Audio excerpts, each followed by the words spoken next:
Today we'll play the best decks for every single tower troop in Clash Royale, and then we'll rank each one. Starting things off, we have the Princess Tower, and we have one of the very best Princess Tower decks in the game right now, Miner Wallbreaker's Magic Archer. This deck is so incredibly broken right now, guys, because you have the guards in here, you have the knight and everything like that. You don't even have Goblinstein in this deck, but I think it's actually better without it right now, and the reason why is because this deck is basically meant to counter that one giant prince deck that has been going around everywhere and has been terrorizing people. When you have guards and stuff in this deck, it really just allows you to take down those, you know, just all those princes, all those annoying mini Pekkas, stuff like that, really easily. And guys, another really broken thing right now is that there's a glitch with a card in this deck, actually an evolution in this deck. Currently, the evolved Wallbreakers are glitched to where, you know how when they connect to like a building or a tower, they don't get into the second form?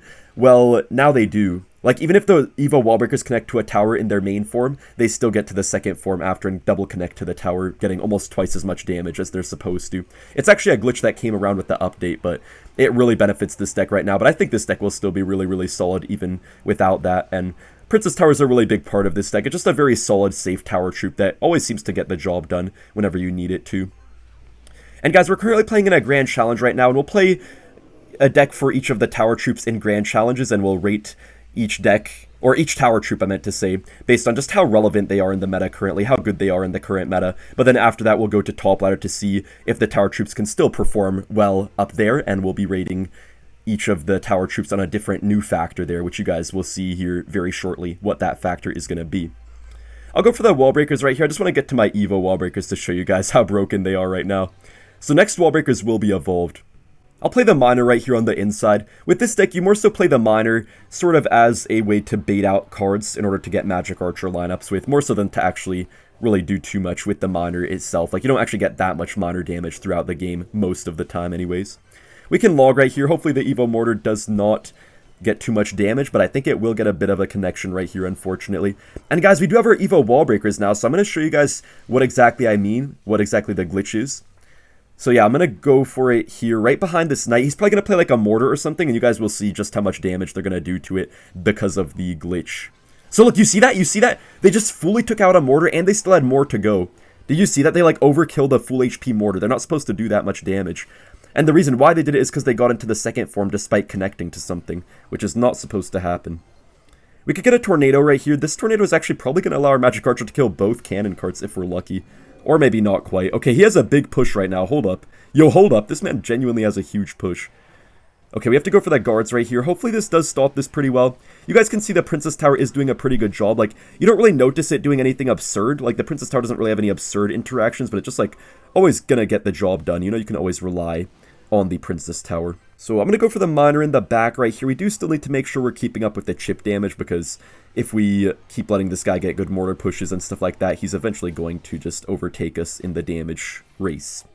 I'll go for my Evo Knight right here. Really good for tanking things, so yeah, should be pretty nice. I guess I'll go for a Bomb Tower. Please don't tell me that's on my tower. Oh, that did get on my tower, just barely. Bomb Tower will take out the mortar, though. Okay. See, I'm going to just go for this here, I guess, then we can actually pull this into my Bomb Tower. And I think I'll try to keep on spending my Wallbreakers here very shortly, too. Wallbreakers actually do connect now versus the Cannoneer ever since it got a nerf a while ago to its first attack speed. I saw some people in the comments saying that you don't have to respond to Wallbreakers when you have Cannoneer, but actually you do. Unless they're played on the outside, then you don't have to respond. But if they're played on the normal straight tile right here, then you do actually have to respond to them. Otherwise, one will connect against the Cannoneer tower. I am going to get my Tornado off right here just to kill those bats, wipe them out a little bit quicker, and now we can try to go for our Magic Archer to maybe get a nice little lineup right here if we're lucky. Come on. Dang it, they both died. Dude, this is rough. I'm going to go for the Magic Archer. I think that might line up on the tower. Yo, I think it's lining up. Nice, it's on the tower, guys. Amazing Magic Archer. Dude, Magic Archer is no skill. I'll give Princess Tower a 9 out of 10 on the relevance scale. It's quite good in a lot of different meta decks right now. Moving on to Cannoneer, I would say this Mortar Miner deck has to be the best Cannoneer deck in Clash Royale. Unfortunately, we are facing Logbait, it looks like, which is not going to be an easy matchup for Cannoneer. The thing is, the Cannoneer Tower is super strong in certain matchups, but it definitely can struggle against some things, namely just Swarm decks, and it seems like we are facing a Swarm deck right here, so if we can actually do well here, that would be a true test to say whether or not Cannoneer is actually worth investing into. And guys, as I said before, we're going to be ranking these tower troops on 2 different scales, and we'll be adding up the average of both rankings to find out which one is really the best. So that's how we're going to do it. We do counter the Prince pretty well with the Goblin gang, and our Cannon Corps is going to stay on the field for a long time. Wait, that gang on the right side actually got a good amount of damage. Dang, I didn't realize it would do that much, to be honest. A little bit of a Cannoneer issue right there, but it doesn't really matter too much. We still didn't take all that much damage, and Mortar does get a decent connection right there overall. I'll take it. I remember Cannoneer was super strong a while ago, guys. When it was first released, it was actually crazy broken, but they have given it a few nerfs since then. Still seems to be quite a popular tower troop, though. You just have to construct your deck in a way to where you still have good responses to swarm things, and then you can pretty safely run the Cannoneer tower. Okay, he does get the Goblin gang down. I kind of have to go for my own gang right here. I guess I'll bats too. Hopefully that's going to deal with this stuff pretty well. I think it does. Yeah, that's not bad at all. We already have another miner as well, so we can go in for that in the front. And we do tank for the princess too, but I think our bats will die soon enough to the princess. But still some very, very good damage. Beautiful start, and honestly, the Cannoneer is not even too bad against Logbait, guys, because the Cannoneer genuinely has some better interactions than Princess Tower against Bait. For example, if you go for guards off to the side right here, normally when you have Princess Tower, you take 1 Goblin stab, but with Cannoneer, you actually take 0 stabs because it just insta-kills that 1 Goblin on the inside that normally the Princess Tower does not kill before it gets a shot on the tower. We'll see if our Mortar right here could take the tower. I'm honestly not really too sure. Wait, I'm going to do this here. Okay, this is where we really struggle, guys, when he goes for the Evo barrel. Cannoneer is remarkably bad against Evolved Goblin barrel. Dude, it is actually so bad. What the heck? Wait, I actually genuinely still have a chance to lose right now. Okay, Mortar does take out the tower, but I genuinely still have a chance to lose somehow, despite my beautiful start. Man, Evo barrel is a really big issue for Cannoneer. I'm just going to go for the arrows right here. I know I need the arrows for his barrel, so I hope I can get to... No! Please. Come on. Okay, that's not enough damage for him, guys. I think we should be able to save our tower, hopefully. You guys can see that Cannoneer can be a little bit of an issue sometimes, but if you play your cards right, you're usually still able to get what you need in cycle at the right times, and you're still able to work with it. And just imagine if I was facing like a Golem deck or something, Cannoneer would just be doing absolute work, so nice win. I'll give the Cannoneer an 8 out of 10. It is really good in the decks that it's used in. Moving on, we have the Dagger Duchess, which has to be probably the strongest tower troop in all of Clash Royale during its prime. At one point, guys, it was so incredibly broken that people literally would just play pretty much only Rocket Cycle because they just didn't want to have to deal with the tower troop and actually cross the bridge, so they just played basically purely Princess Rocket Cycle in that meta. That was one of the most toxic metas I've ever been a part of in Clash Royale. Giant here is going to tank pretty nicely for the Archer Queen. And guys, why I think Dagger Duchess is really good right now is just the fact that you pretty much don't have to respond to anything when you have it. Like with Cannoneer, you have to respond to cheap units a lot. With the Princess Tower, you have to respond to heavy units a lot. But with the Dagger Duchess, you just don't have to respond to anything, pretty much, it feels like. Yo, he messed up the Battle Ram right there. He's in big trouble right now. Hold up, he might have already lost. Bro, he literally already lost.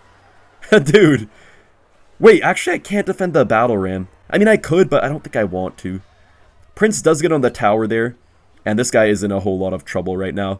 We actually might have a chance to 3-crown him right here. I'll play my Giant going for the King Tower right here. He does kind of waste his Barbarians there, which is maybe going to bite him because he's not going to be able to play them against our Giant push, unless he cycles all the way back to them, which I kind of doubt he's actually going to do. Right here, we can just go for the Prince in the middle to kind of pull both sets of Barbarians, or like both waves of Barbarians, if you will. I don't know what you want to call it. And it should, yeah, go back behind the Giant and hopefully be able to take out this Archer Queen. We can even go for the Evo Lumberjack as well, just to get even more firepower down. This guy is in big trouble right now. Yo, he's in big trouble, guys. And the Dagger Duchess really just enabled all of this. It really just enabled us to get such an elixir advantage by not having to over-defend things. He does defend well there, but still we're in a good spot. I'll play the Giant in the back once again. Guys, I am kind of curious to see how our decks are going to do on top ladder with these different tower troops, because I noticed that some tower troops are really strong when you're in mid ladder or versus noobs, but other times can be really weak when you're up against pros. So I wonder if it's going to be a lot harder for us to use certain tower troops at different trophy ranges, or just, not different trophy ranges, but like just different parts of the game, you know what I mean? Also, wait, hold up, this is kind of bad. Wait, I just tried to go all in here, but that may have been a mistake. This Archer Queen is literally just not dying. Guys, I think I should have defended there. I may have taken the Dagger Duchess defense a little bit too far. I may have let my Dagger Duchess defend a little bit too much on its own without even properly supporting it on defense. He does get another queen ability down here, but we're kind of making things work, I guess. We do get a beautiful heal spirit right there, and we do have our fireball ready if he tries to go in for the barbarians. I know he wants to. Yeah, I knew he wanted to. We get a nice fireball here. We get our rage as well, and I think the prince will 3-crown him. That was extremely easy. I think I have to give Dagger Duchess a 10 out of 10. It's just so good in all of the best meta decks right now. Alright guys, next up we have the Chef Tower. This has to be the one that I'm most concerned about, most interested in, I guess you could say, because it did kind of recently get a balance change to where now it does get pancakes a bit quicker. It was really good, then really bad, then now I'm not really sure where it's going to be, but we're playing this Pekka Goblin Giant deck that I did see someone having quite a bit of success with, so hopefully we can replicate that success here today and not completely fail with it. Guys, the Dagger Duchess Tower did get a 10 out of 10, but our other tower troops could still bypass that ranking and get higher than it overall if we end up getting some good ratings for these other tower troops in our next set of rankings. We do get the Fisherman on the tower. Pekka does get on the tower as well. I think this guy's just trying to go for a tower trade right here, it looks like. I don't know how that's going to work out for us. I don't know exactly what I want to do here, if I'm being honest. I don't know. Guys, this is so bad. Oh. Dude, the Chef Tower shoots so darn slow, man. He does take the majority of our tower there, but honestly, well, I said he, but his name is Strong Woman, or her name is Strong Woman. I'm not sure, honestly, but he is gonna... Okay, I don't know. Okay, I don't know what to say. Anyways, I'll give the tower. We're in a 1-to-1 spot right now. Guys, there is one big issue with the Chef, though, and that's when you lose a tower, the pancakes start generating slowly. Bro, look how slow that is. Holy moly. Also, when it's attacking stuff, it generates so incredibly slow. Man. Yeah, because they changed it a while back to now when you're down a tower, it just starts generating pancakes slower, which is kind of annoying. It's a very hit-or-miss tower troop, I feel like. Not in the sense that it's only useful in certain matchups. Like, it can help in any matchup in the game, pretty much, but it's kind of hit-or-miss in the sense that either it's extremely broken in a meta or extremely bad, I feel like. It doesn't really ever seem to be in between. I'll cycle my Pekka in the back right here. He actually does go in for the Goblin Giant, but luckily our Fisherman should be able to pull it into our Pekka. We could get the Skeletons off for the Lumberjack, but it is getting awfully close to my tower right now. Oh man, the Evil Lumberjack gets straight onto our tower, guys. We're genuinely in a lot of trouble right now. This actually could be our first loss of the day. That is not going to be a good look for this tower troop if we get a loss here, guys. Hopefully, that does not have to happen. Potentially, a Goblin Giant could be coming down here for our King Tower. We have to be ready for that. I think I'll just go for a Pekka. Oh, Goblin Giant in the pocket. I did not expect that. But our Goblin Giant is on his tower, though. He's not defending. He's just trying to go all in, which might be a mistake.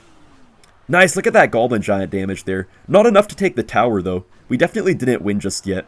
But you guys can see that this Chef Tower is definitely strengthening our units right here and just making them a lot more unfair for our opponent, I guess you could say. I feel like Chef has to be one of the most unfair tower troops in the game. Just the fact that you can level up stuff is so incredibly broken for certain decks, and doesn't really feel like a fair mechanic in my opinion, but it is in the game now, so yeah. Oh, the Bomber! Nice, guys! I think we just go for the Lightning here, and that should take it.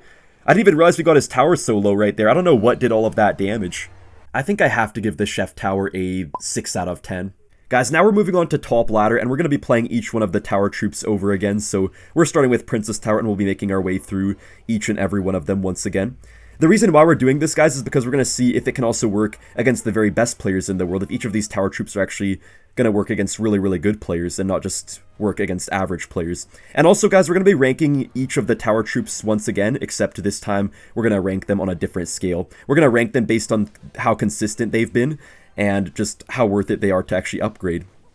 I mean, more so just how consistent they are than based on the combined numbers of each tower troop on each scale. We're going to see which ones are actually worth it to upgrade and which ones aren't. We actually get a very good monk ability right there, kind of preventing his tornado from really doing too much at all for him right there. Hunter doesn't really get much going, but it's okay. I'll play my guards at the bridge right here. I don't really like to be super aggressive with my RG until I know exactly what my opponent has at a certain time in cycle. I know mostly what this guy has, but I kind of just want to let things play out and see what happens here before I try to be too aggressive. Actually, I think here we can actually just monk up high, and that should provide us a decent counter push. Yeah, that's pretty good for us, guys. The reason why Monk RG is so good right now is because it counters stuff like Cannon so well. I'll get my guards going all the way in the back right here, guys. It's kind of awkward to go in for an RG unless we have a Monk supporting it. With this type of deck, guys, instead of going for RGs at the bridge, you more so just want to go for Monks in the back, and then after that you can RG the bridge. Because I see way too many players just being way too aggressive with this RG deck and just pretty much playing their RG at the bridge for no reason, and they just don't know why they can't break through with RG. It's because you have to actually build up a solid foundation with that RG before you can usually break through, at least in the majority of matchups, that is. Pretty nice Fisherman right here. He kind of messes up his E-Giant a bit. And guys, Evo Hunter, okay, I was going to say Evo Hunter's going to keep it going, but unfortunately not quite. We can actually go for the Fisherman here. Come on, Fisherman, please. No! Oh, that's so bad. Dude, that is so bad, guys. We need to make a comeback right now. E-Giant is not too easy. The annoying thing is that Phoenix can always wreck the Monk, and we can't even reflect it the way you can with a Mega Minion or something like that, so... yeah, this is going to be tough. I'm going to go for this right here. The reason why I went for the RG right now, guys, is so that way I can actually go for a Fisherman here, and he's not going to have the Elixir to play a Tornado right away. So, actually a really smart Fisherman right there. Really well thought out by us right there. Now, we are still going to take some damage, which is not ideal, but he took some damage too, so I think I might be okay with that. I mean, yeah, it's not the best, but it's okay. We can make do with this situation, I think, guys. I'm just going to get my Monk going here. Man, my guards actually get targeted there. I'm going to play this here because I think he's going to Lightning, probably. Oh, he actually doesn't Lightning. Dang, I kind of spent that for nothing. Yo, Monk, kill it! Nice! Monk killed the Phoenix, guys. We can actually go in. Dude, that is so funny, guys. The Monk genuinely just killed a whole Phoenix right there. Wait, we can Lightning Run to hit the Bomber as well? That's beautiful. Hold up, guys. We have our chance here. This might be our chance. The Barbaro gets hit by my tower. No way. We could definitely come back right here. We're actually winning right now, but I'm very scared of the E-Giants. I'll be honest, guys. I am very, very scared of the E-Giants right now. He does go straight in for it. I'm just going to get my Hunter going. He tries to block my Fisherman, but to no avail. Unfortunately, the Evo Bomber does reach my tower. There's literally no way. Guys, we need a RG on the tower right now. We need... oh, the Fisherman? Yo, the Fisherman gets a slap. It gets another slap. Nice. Wow, we steal the win there with the Princess Tower. On the consistency scale, I have to give Princess Tower a 10 out of 10. Princess Tower is actually so consistent, it still remains so good despite all the new tower troops being released.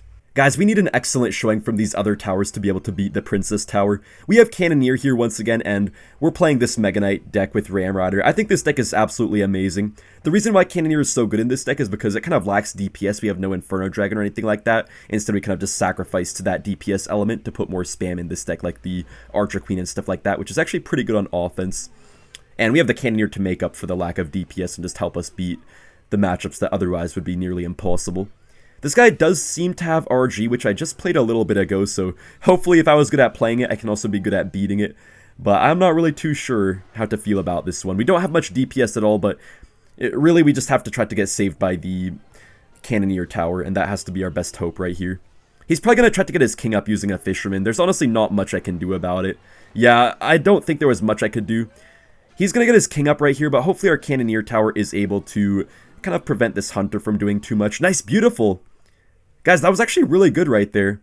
A Princess Tower would have made us take so much damage there compared to what the Cannoneer Tower just did for us right there. We could play our Bandit right here. It's going to get kind of late on the guard, and I think that should be pretty nice. We do have our Ram Rider, but I don't really want to play it at the bridge. I see way too many people just playing their Ram Riders at the bridge for no reason, when you should instead usually try to just build up a bit of a push with it. Okay, you know what? I just said that, but I have to make an exception right here because I genuinely just have nothing better to cycle. I mean, I could have played like arrows or something, but I feel like that's kind of just wasted elixir, so didn't really want to do that. Dang, that doesn't even connect right there? That's surprising. But I don't think I actually have to respond to the Fisherman right here, guys, because our Cannoneer Tower should probably fully take it out. At least I think it will. Let's see. Does it take it out? Okay, it actually doesn't. You know, the interesting thing, guys, is that Cannoneer got a first attack speed nerf a little while back, which definitely might affect this a little bit. I have to go for my Lightning there. Nice. Mega Knight does take this all out pretty good. And I'm not really too scared of his RGs because my Cannoneer Tower is always going to protect me. You guys can see this guy's being pretty passive with his RGs right here, which normally wouldn't always be the case if he actually had to worry only about a Princess Tower or, like, you know, Dagger Duchess or something like that. Beautiful Evo Bomber. Holy moly. That is value. Okay, guys, we need our Cannoneer Tower to absolutely go ham right now. Oh, my Archer Queen is reflecting itself. Dang it, dude. Luckily, it is getting something going here. Cannoneer Tower did a little bit right there. I mean, the Monk ability was kind of messing with it, so couldn't really do too much, but we have a little something going here, hopefully. Ooh, he does get that off. I was going to Lightning there, but Honestly, not worth it because of the guards and everything like that. He might go in at any time, guys, so we have to be very ready to defend. He does go in, guys, but we have our Cannoneer tower and we have our Evolved Mega Knight. And the Evolved Mega Knight is just going to keep on kicking this RG back, so I think he may have messed up, guys, I think. Nice! He messed up the guards there, too. I think it's our chance now, guys. Look at the Cannoneer tower just destroying the RG. Nice! Mega Knight hits the tower there. I think that is game over. Cannoneer tower genuinely did a great job right there. As far as consistency goes, I'll give the Cannoneer tower a 8 out of 10. It's very good sometimes, and at other times it's still decent, but not really one of the top tower troops. Now guys, we're once again back to the Dagger Duchess. We have this recruit spam deck, and the Dagger Duchess really just allows you to pretty much play as aggressive as you want and just always get away with things because you always have that Dagger Duchess to rely on for defense. He kind of messed up the Ice Spirit right there. Look at all that damage against his Cannoneer tower. This is probably not the matchup this guy wants to have the Cannoneer tower in. And he's probably playing Logbait, so this is exactly the matchup that we want to have the Dagger Duchess in. So this should be pretty nice right here. He does go in for the Rascals. I think to mirror that, we can just go for our recruits right here and just try to get to our evolution.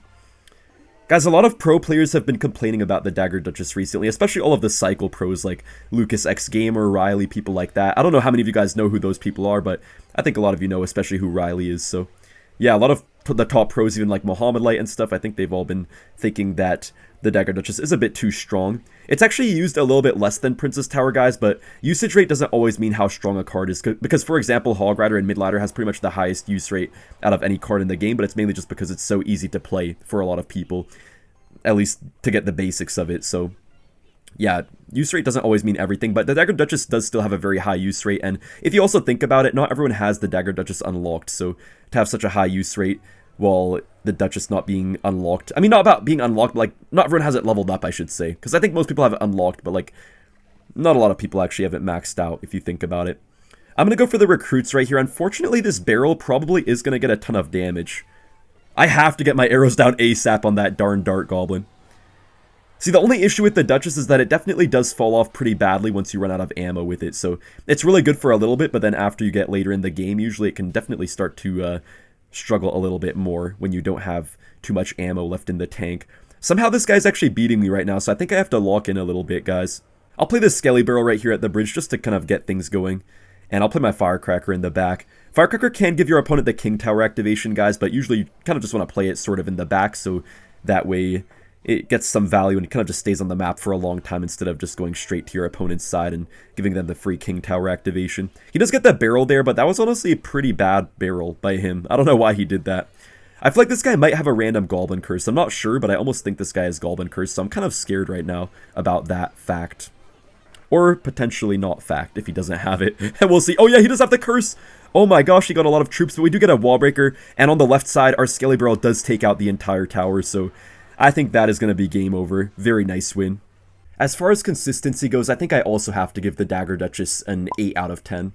And now, guys, we once again have the Chef Tower, with Lava Hound this time.